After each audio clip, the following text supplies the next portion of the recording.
ஒரு 4 பேர் உள்ள குடும்பத்துக்கு பொரியலுக்கு இதுவே போதுமானது.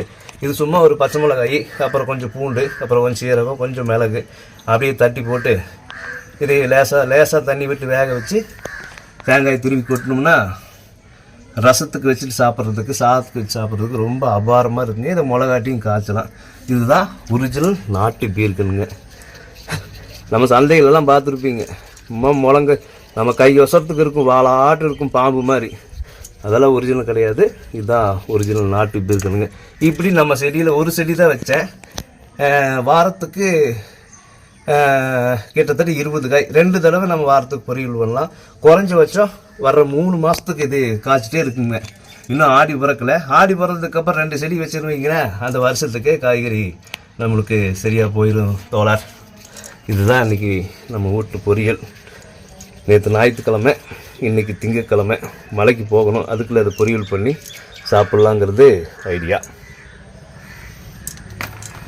பாருங்கள், வர்ற ஆடி பட்டத்துக்கு மேலே ஒரு காய் அப்படியே விதைக்கி விட்டுட்டேன் செடியிலேயே. நம்ம விதையெல்லாம் வெளியில் வாங்க தேவையில்லைங்க. இந்த மாதிரி ஒரே ஒரு நாற்று வச்சு அது காய்ங்க காய்க்கும் போது அப்படியே காய் அப்படியே சாமிக்கு விதைக்குன்னு சொல்லி அப்படியே விட்டுருவோம். இதான் அந்த விதைக்காய்.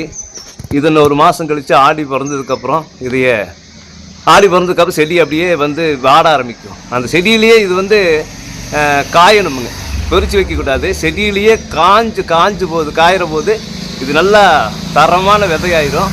இதுக்கப்புறம் இதை எடுத்து தான் விதையை உளுத்தி சாம்பலை தடவி விட்டு ஒரு 10 நாள் வெயிலில் காய வச்சு எடுத்து மடி நடவு போட்டோம்னா இந்த விதை இன்னும் 2 வருஷத்துக்கு எனக்கு இந்த விதையே போதுங்க. இது இந்த ஒரு காயில் இருக்கிற விதை 2 வருஷத்துக்கு, அதாவது வீட்டுக்கு பயன்படுத்துகிறோம்னா பக்கத்து வீட்டுக்கு கொடுக்கலாம், சொந்தக்காரங்களுக்கு கொடுக்கலாம். அந்த அளவுக்கு அதுக்கு மேலேயே காய்க்கும். எல்லாத்துக்கும் சொந்த பந்தத்துக்கெல்லாம் நம்ம வீட்டு காய் சமையலுக்கு கொடுக்கலாம். அந்த அளவுக்கு இந்த ஒரு காய் இன்னும் 2 வருஷத்துக்கு போதுமான உற்பத்தி பண்ணக்கூடிய செடிக்கு இந்த விதையே போதுமானதாக இருக்குங்க. யாராவது நம்ம வீட்டுக்கு உறவினர்களோ நண்பர்களோ வரும்போது காப்பி டீயோட வீட்டுக்கு கிளம்பும்போது இந்த மாதிரி நம்ம வீட்டில் நாம் விளைவிச்ச காய்கறியை கொடுத்து அனுப்புறதுங்கிறது ஒரு மிகப்பெரிய ஆத்ம திருப்திங்க.